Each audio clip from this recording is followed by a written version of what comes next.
they get when they get paid. All right. As much as I hate to interrupt discussions, obviously we could probably keep going for another hour, hour and a half with these. But I do want to also honor our time tonight and make sure that we have time to get through the other courses work as well tonight. So it sounds to me, just kind of looking over things.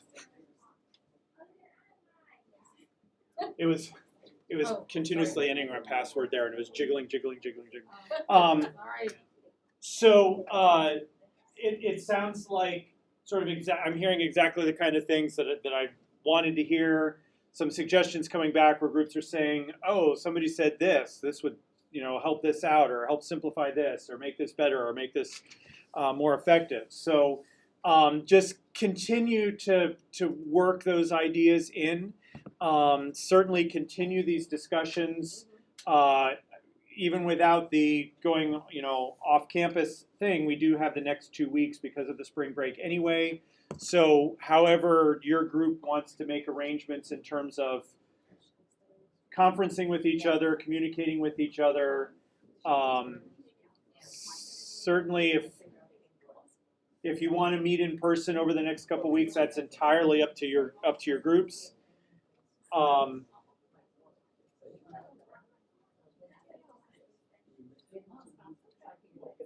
Yeah, I'm sorry, I missed what you said. It's okay. He's waiting. I was like, he's pulling a name. That's what I did. I'm used to being in front of like wind ensembles where you've got 80 kids with instruments, and you've got to just be patient and make them realize that the instruments have to go down and the practicing will happen. So anyway, so over the next couple of weeks, obviously, if your group wants to make arrangements to get together with each other together, that's fine, or using online means, or texting, or emails, or whatever. But keep these conversations going, because these are exactly the kinds of things that are going to help develop your games and to make them stronger and to make them more effective. So just to kind of wrap up this piece of tonight, in terms of looking forward, the big thing, as you can see from the homework listing here, really is all about the game project. That's the main focus. So step one, if the A and the D part of your instructional design for your games have not yet been completed in the wiki, that's obviously kind of a priority at this point, because if you're going to be starting to develop the rules and the actual gameplay, you've got to have a pretty good idea of what kind of game and who it's for and all that. I understand some groups may be using Google Docs to do their work, and that's totally fine. Just make sure that somebody or people are tasked with getting that information into the wiki, because that's what I have access to. So just make sure that that information is making it into the wiki at some point. Next focus over the next week, or I should say weeks, based on the feedback you got tonight, and you're already starting this, any adjustments that you plan on making to the design of your game, those should start to get worked in. Update the wiki as needed, and that wiki document is going to be a living document up until the time we submit these things. So any changes that get made, just make sure that the instructional design on the wiki is reflecting that.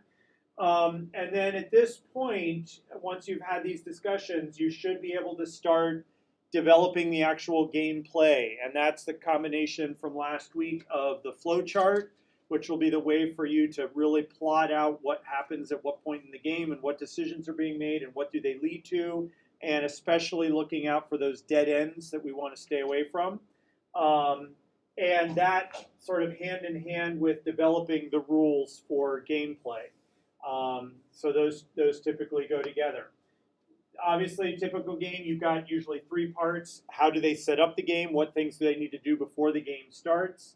Then the actual rules of play, how does the first team go or first player go and all that. And then through to what are the conditions that have to be met for the end of the game. Basically grab any board game off of your shelves if you've got board games and just look at their instructions, and you'll get a sense for what those tend to look like.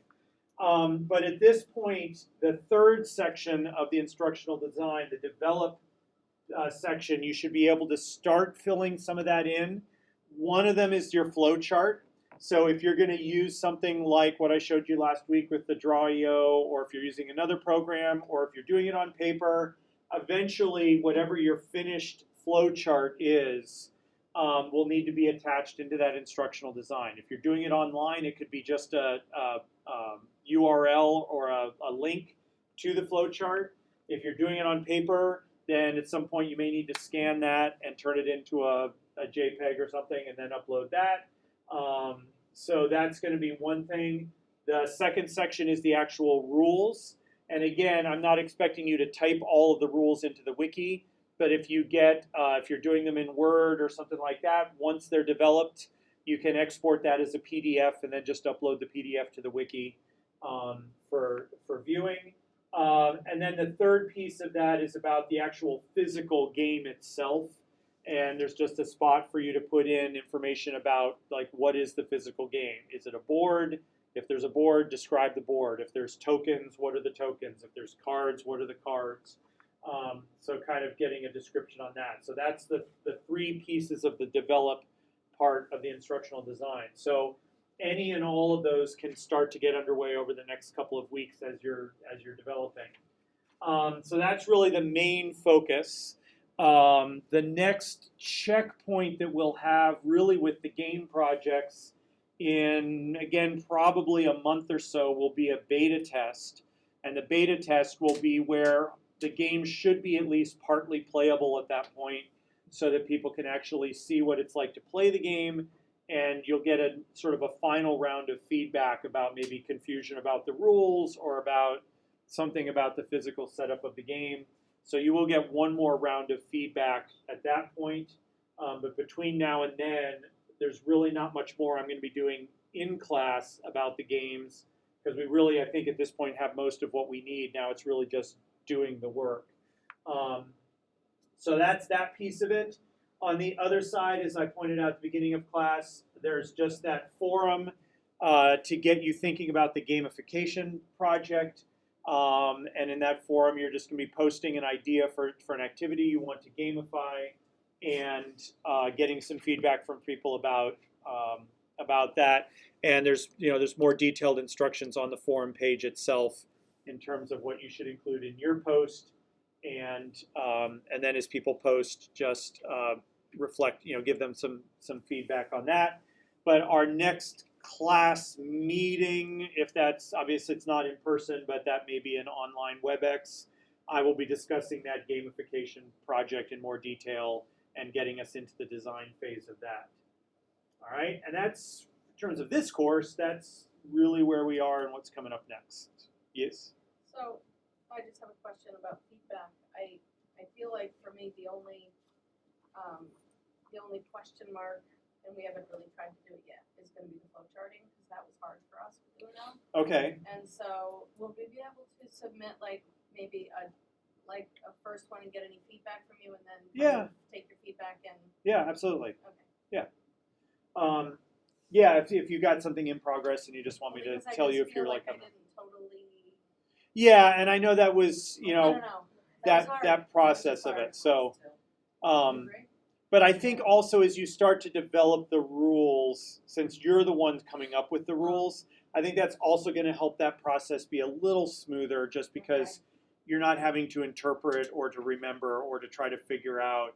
You're the ones who will be saying, we are making the decision that at this point the player has to decide this or this. You're working maybe forwards instead of backwards. Basically, yeah, you're not having. You're making the rules, make the flow chart. Yeah, they should basically go hand in hand. And again, it's a way to verify, if the flow chart is connecting all the circles and there's no dead ends, then your rules are complete, that they're doing what they need to do.